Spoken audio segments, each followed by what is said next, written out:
Hey guys, it's Daniel, licensed therapist. One thing that always fascinated me was the outlier. Those people who stood out from the rest of all of his or her contemporaries. Those people who achieved greatness. I was always curious about the psychological makeup of those people. One category of outlier in our society is the professional athlete.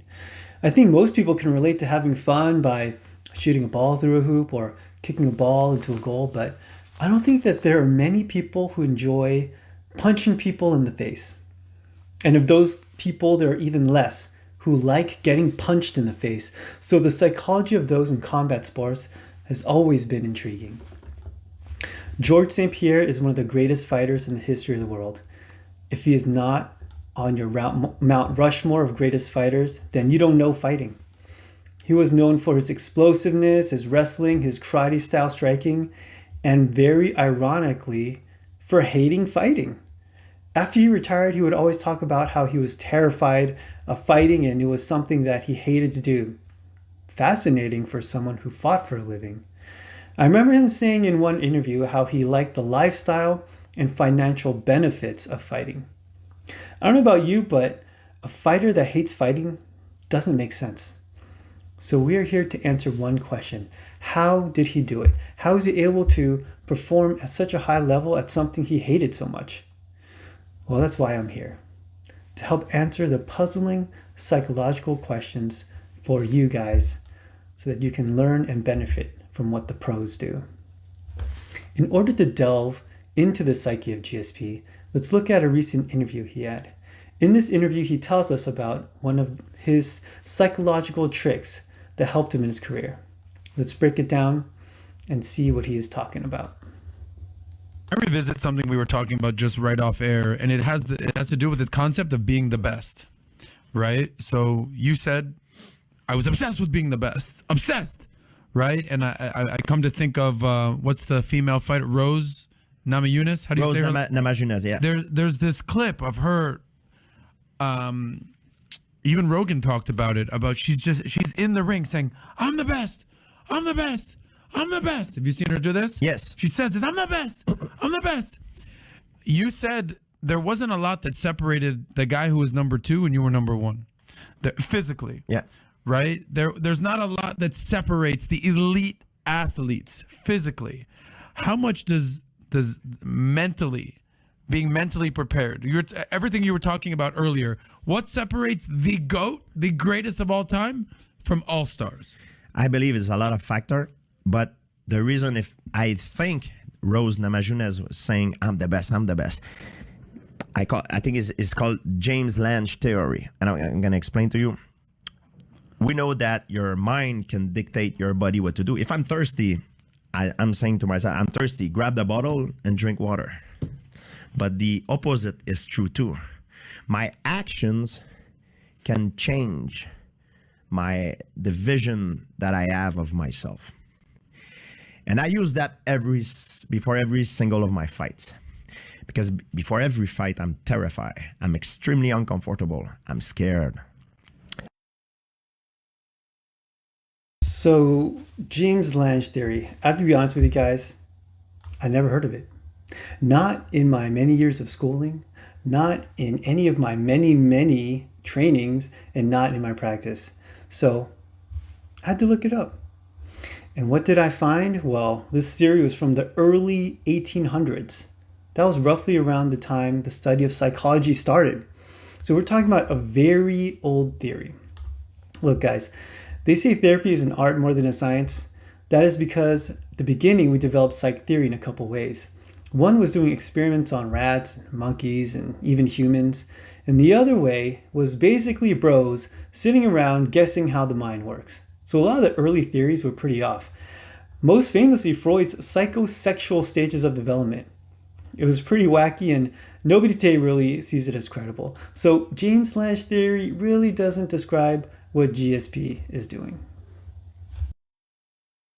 However, there's a routine that I have in my locker room. And the day of the fight, my trainers know, my friend knows, I'm putting on a mask. I'm putting on an act. They all know I'm scared. And very often I'm telling them, I was like, shit, what the hell I'm doing here?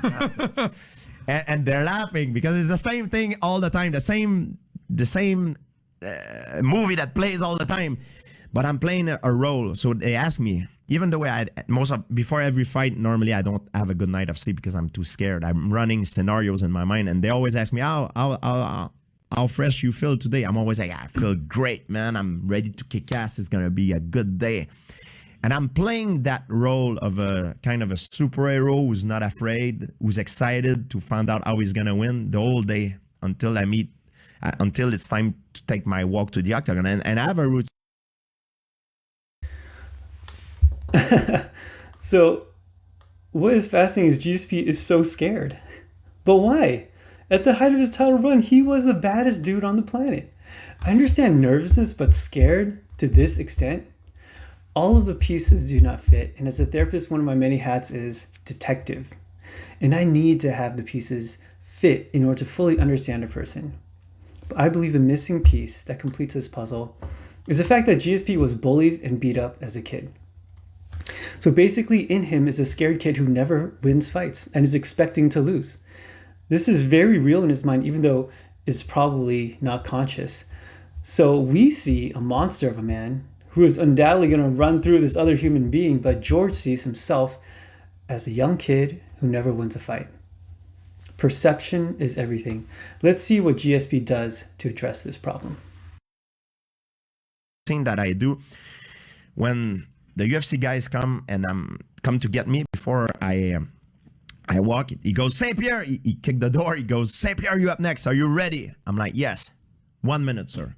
I go in the bathroom, and I go in the bathroom to look myself in the mirror. And normally, before I used to have a gi, I was putting my gi, my bandana as I was doing this.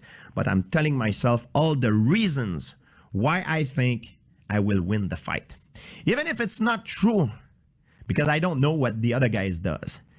Even if it's not true, as long as I believe it, it will transform the way I see myself and will make me more confident. So I'm telling myself that I train harder than him. I put more time than he did. I have better trainers. I have better training partners. I flew in all these killers in training camp to try to test me, and I got through like a champion. You know what I mean? There's no way I'm gonna lose this fight. I'm faster. I have a better IQ, fighting IQ than he does. You know, I'm stronger, and for whatever the reason is. And then for 1 minute, I telling all this as I'm looking down and I'm putting on an act. Then when I get out of the bathroom, I'm not the same person that I was when I got in. It's showtime. And now. So he is telling himself the reasons, and now he's not the same person. Essentially what he's doing is he's controlling the narrative.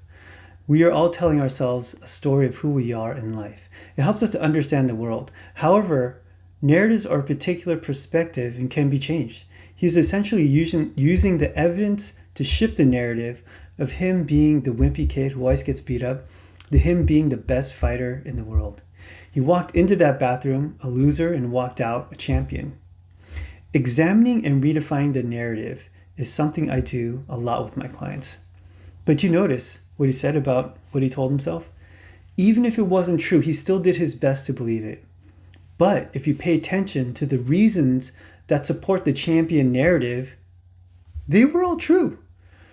If we are not certain that they were true, it's very probable that they were true. The evidence to support a narrative has to be believable, or else we are just deluding ourselves, and that doesn't work.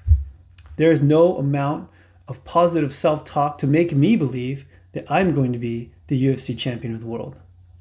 There simply is not enough evidence. I'm on a different. It's powerful. I'm on what I call cruise control. So that's what it is about. You know what I mean? You need to transform yourself psychologically. That's what I did. So when Rose is, I'm the best. Yes. That's why I think she's trying to transform herself, telling that repeatedly in order to start believing it. You know who used to say that a lot? Diego Sanchez used to be like, yes.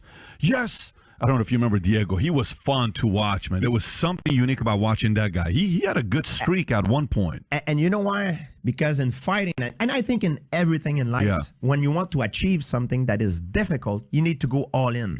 it's confidence is a very, very important thing. That's why you see some guys that are good in the gym, but when they get when the light comes up, they can pull the trigger.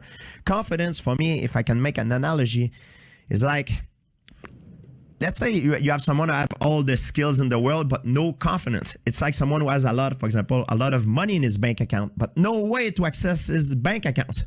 So it's useless. So Yes, confidence is a very important thing.